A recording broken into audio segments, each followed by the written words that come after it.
Hi everyone, my name is Osbert Bastani. Today I'm going to be talking about our work on safe reinforcement learning via statistical model predictive shielding.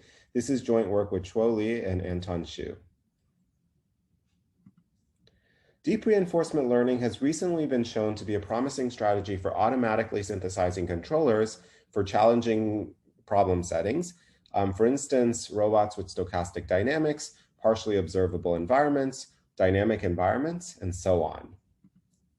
However, a key challenge facing these techniques is how to ensure safety when you deploy the learned controller on a real robot. For instance, ensuring that a walking robot doesn't fall over or that a driving robot doesn't collide with obstacles. In this work, we're proposing a novel strategy for ensuring safety, which builds on the concept of shielding. In shielding, the idea is to compose a learned neural network policy pi hat, which achieves good performance, but might not be safe, with a provably safe backup policy, pi backup. So this policy might perform poorly, but it's guaranteed to be able to bring the system to a stop from some subset of states, which we're going to call recoverable states. So just to illustrate what this means, if you start in a state X and X is recoverable, and you use the backup policy, then you're going to safely bring the robot to a halt without going into an unsafe state, in this example, without colliding with an obstacle. So the existing shielding approaches, the basic idea is to use pi hat if the next state after using pi hat is recoverable. So what that means is we're going to simulate the system for one step using pi hat, go to state xt plus 1 hat, a hypothetical state. And if this hypothetical state is in the recoverable set, then we'll use pi hat. Otherwise, we'll use pi backup. And basically, this algorithm guarantees that if we start in the recoverable set, then we're going to stay in the recoverable set for an infinite horizon by induction. The problem is that computing X recoverable is often hard in closed form. So one solution, which has been recently proposed, is to check whether X is recoverable using model-based simulation. However, in the case where the dynamics are stochastic, this check can be computationally intractable.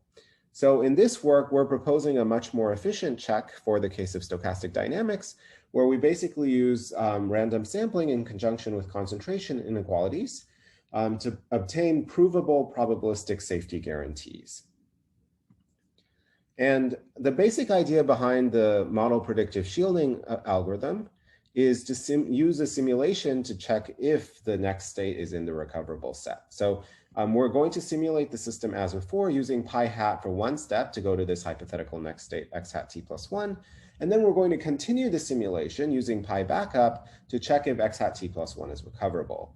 So if we can successfully bring the robot to a halt, then the state is recoverable. If we can't, then the state is not recoverable.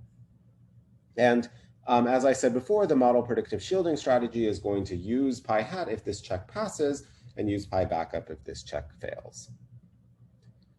Our main idea is extending this approach to handling stochasticity. And the basic idea is that we're going to use multiple random samples in order to check whether recoverability holds.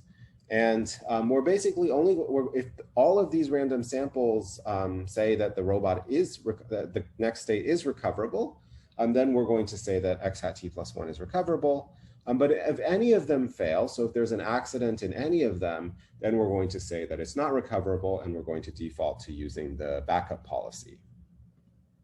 And we choose the number of samples in a way that gives us high probability safety guarantees.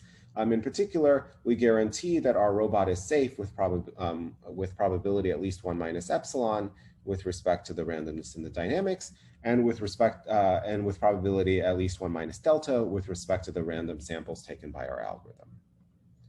And just to kind of give an illustration for how this strategy works, here's a cart pull. And as you can see, it's to start off with, the cart pull is using the goal here is for the controller to try and move the cart pull to the right-hand side of the screen. So as you can see at the very beginning, it starts off using the learned controller, pi hat, but at some point, the learned controller stops being able to ensure safety, so it's going to switch to the backup controller. So our shielding algorithm is going to switch to the backup controller, which continues to guarantee safety. Thank you very much for listening to my talk, and I'm happy to, if you have any questions, feel free to reach out to me.